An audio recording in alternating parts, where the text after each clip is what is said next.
Anda masih menyaksikan Kompas yang Saudara. Dari persiapan jelang Piala AFF 2024, PSSI mengusung target tinggi untuk merebut trofi Piala AFF untuk Armada Sinteyong.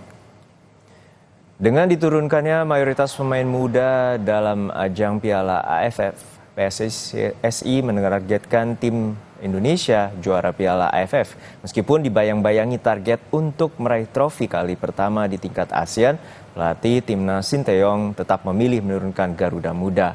Langkah ini untuk menjaga regenerasi timnas, termasuk U22 yang akan dipersiapkan untuk SEA Games dan Piala Asia. Jadi memang kalau berbicara kaitan target, pasti kita targetnya itu pasti pengen juara. Karena kalau tidak ada target, tentu itu tidak maksimal semuanya. Nah, kalau kaitannya dengan kesiapan dan persiapan, Coach Shin sudah mempersiapkan itu semuanya, termasuk jadwal TC yang semula TC itu dilaksanakan tanggal 27, tetapi karena tanggal 27 bertepatan dengan Pilkada serentak, maka dimundurkan tanggal 28 kita sudah mulai latihan. Pemain timnas asal klub Oxford United Inggris, Marcelino Ferdinand, dipastikan gabung dalam turnamen Piala AFF 2024. Kepastian Marcelino gabung timnas untuk Piala AFF disampaikan manajer timnas Sumarji. Sumarji bilang sudah ada lobi dari Ketua Umum PSSI pada Oxford United agar melepas Marcelino untuk Piala AFF 2024. Marcelino dipastikan gabung, tapi untuk tanggalnya masih diurus. Lino, Pak Ketua Umum semalam sudah memberitahukan ke saya dan sudah berbicara dengan Oxford. Kemungkinan Oxford akan walaupun banyak pemain di Oxford yang cedera karena sudah lobby-lobbynya Pak Ketua Umum, Lino kemungkinan akan datang, tapi tanggalnya masih kita urus. Menghadapi Piala AFF 2024, 3 pemain yang bermain di luar negeri, Ivar Jenner dan Justin Hubner, dipastikan tidak akan memperkuat timnas.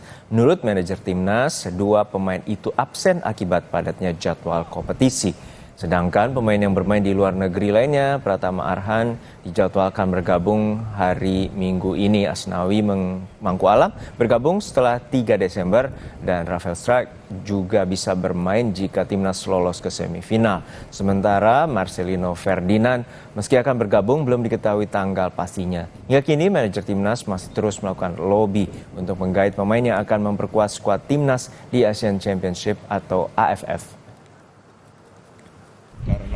Karena beberapa pemain yang abroad memang sudah menyampaikan kemungkinan tidak bisa datang, seperti Justin juga sampai dengan hari ini belum ada kabar, kemungkinan juga tidak bisa bergabung.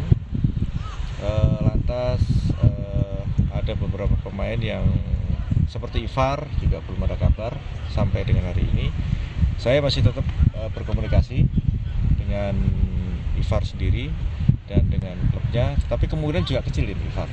Jadi dengan adanya beberapa pemain yang dimungkinkan abroad tidak bisa datang, tentu kan juga harus kita diskusikan apakah membawa skuad yang ada saat sekarang ini yang sudah dipanggil, ataukah dengan tidak ada itu kita harus mencoba memanggil pemain.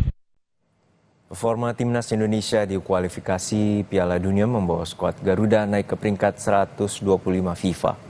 Kenaikan peringkat ini diraih Indonesia setelah menekuk Arab Saudi 2-0 pada laga lanjutan di putaran ketiga kualifikasi Piala Dunia 2026 zona Asia. Kemenangan itu diraih skuad Garuda atas The Green Falcons Saudi pada matchday ke-6 grup C yang digelar di Stadion Utama Gelora Bung Karno, Jakarta 19 November lalu. Timnas Indonesia meraih tren positif dengan naik 5 peringkat ke nomor 125 setelah sempat tergusur ke posisi 130 dunia peringkat FIFA. Peringkat 125 diperoleh dengan capaian 1135,11 setelah timnas menambah 16,24 poin. Yakni akumulasi setelah kalah dari Jepang, Indonesia kehilangan 2,93 poin dan usai mengalahkan Saudi di kualifikasi Piala Dunia 2026 menambah 19,16 poin. Sesaat lagi saudara, aksi unjuk rasa sejumlah demonstran di kota Tbilisi, Georgia berujung rusuh. Polisi menggunakan gas air mata untuk membubarkan pengunjuk rasa. Olahraga tradisional warisan leluhur perlu dilestarikan agar tidak ditinggalkan generasi muda. Salah satunya dengan cara menggelar festival olahraga daerah Jawa Timur yang digelar di kota Surabaya. Informasinya akan dibawakan oleh rekan saya, Mercy Tirayong, setelah jeda hanya di Kompas ya.